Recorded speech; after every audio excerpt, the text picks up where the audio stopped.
Well, let's go to some other issues. Bureaucrats in Queensland are at it again, copying their colleagues in Victoria as they outline proposed changes today to birth certificates.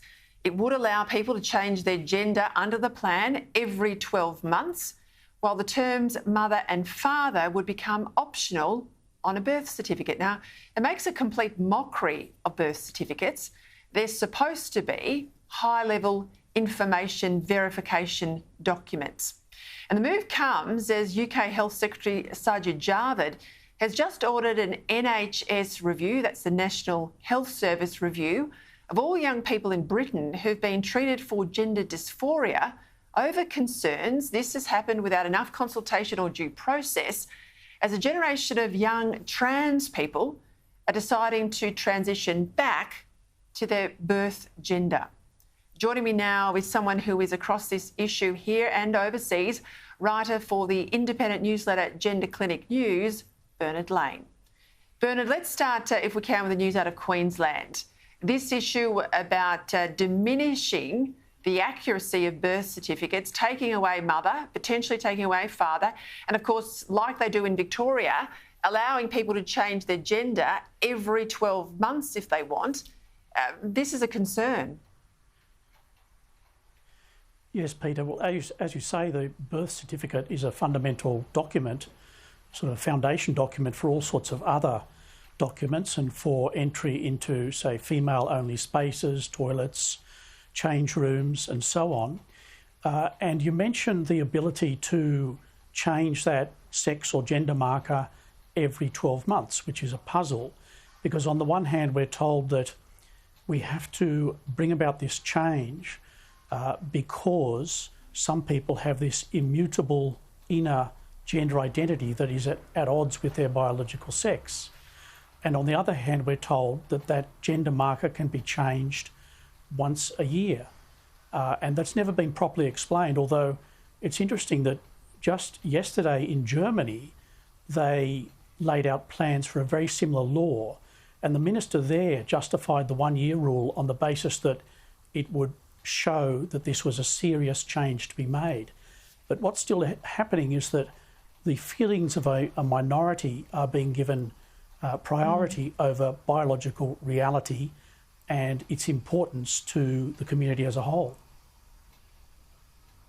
That's a very good point, Bernard. I haven't heard that raised by anyone else, but you're right. If the argument is they've been born in the wrong body and they should be allowed to transition, you would think that one change to the birth certificate would meet the argument.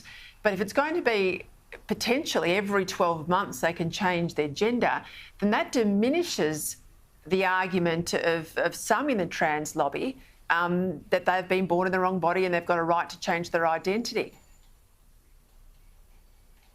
Yes, and there's a minority within the minority. These are people, sometimes young people, suffering from very severe distress in their body, a sense of conflict between their inner gender identity and their physical body. Mm-hmm. But these changes to the laws, so-called self-identified gender, they don't require any diagnosis of gender dysphoria. It's really just a declaration that can be made and can be changed once a year. So it's rather puzzling. And of course, we're finding this more and more in prison populations. The moment that they're sent to prison, they've been convicted, they suddenly decide that they are in the wrong body, that they now need to be, and it's mostly men transitioning to women, they need to be then housed in a women's prison, and that's a concern too.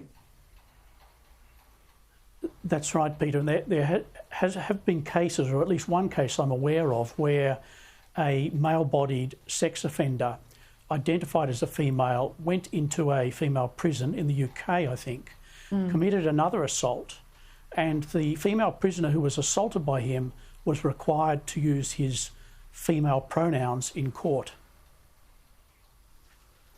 Extraordinary. Well, let's go to the UK now, because I mentioned at the top in your introduction this review ordered by the Health Secretary. It'll go back over the last 10 years, so that's about 9,000 cases of young trans, most of them now adults, but certainly they weren't adults at the time, trans children. Their cases will be reviewed there is a concern that they haven't been best served by the health system. What can you tell us? Well, Peter, I think that what this shows is that the UK is conducting a very serious and thorough review of all the concerns in the international debate about medical transition of minors.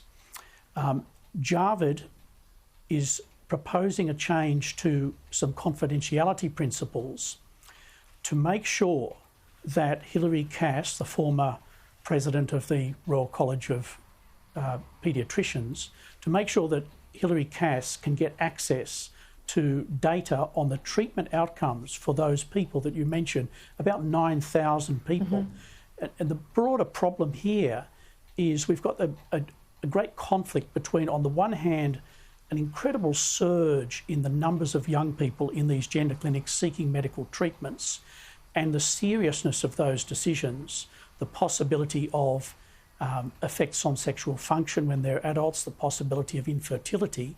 And on the other hand, we have relatively little data on what's happening with these people, what other conditions do they have, how have they been tracked through the system, how are they 5, 10 years after these treatments. And so the attempt by Jarvid and Hilary Cass is to marshal more of this data to try to get to the bottom of some of these questions. I might get you to come back next week too, because there's been some landmark court cases where people have transitioned and they've had remorse, regret for that decision. One in particular I'm thinking of where they've gone to court, taken the NHS to court, arguing that they weren't properly informed. They didn't understand the ramifications. They were young. They weren't told this would mean very difficult, great difficulties of going back. And of course, if they're women going to men, gravely affect their fertility. But I've run out of time. We'll come back and do that next week. Bernard Lane, thank you as always.